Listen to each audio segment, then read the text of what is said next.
নারকেল কুড়িয়ে নিলাম। এবার আমি নারকেল ভালোভাবে ভেজে নেব।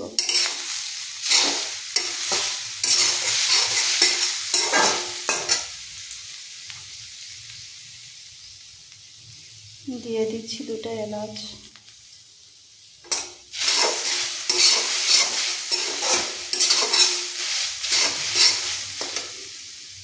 কিছুক্ষণ ভাজা করার পর আমি এবার দিয়ে দিচ্ছি চিনি।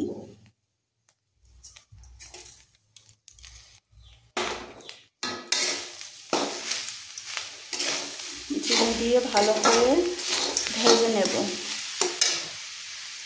পুরোপুরি ভাজা হয়ে গেছে, এবার আমি নামিয়ে নেব। সবগুলি রুটি এভাবে বানিয়ে নিয়েছি। রুটির ভেতরে নারকেল দিয়ে আমি এইভাবে প্রত্যেকটি বানিয়ে নেব। এক এক করে সবগুলি এইভাবে বানিয়ে নিয়েছি।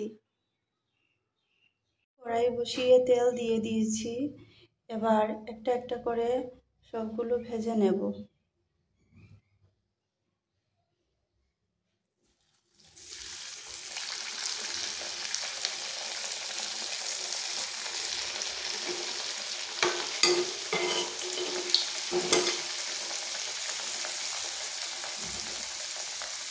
একদম কম আঁচে ভাজতে হবে, না হলে নরম হয়ে যাবে।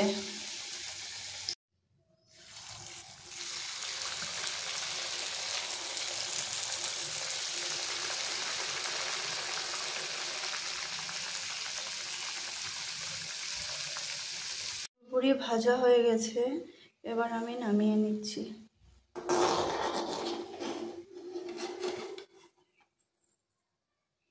সবগুলি এক এক করে ভেজে নামিয়ে নিয়েছি। তো আমার চন্দ্রপুলি পিঠা বানানো কেমন হয়েছে বন্ধুরা একটু বলবেন।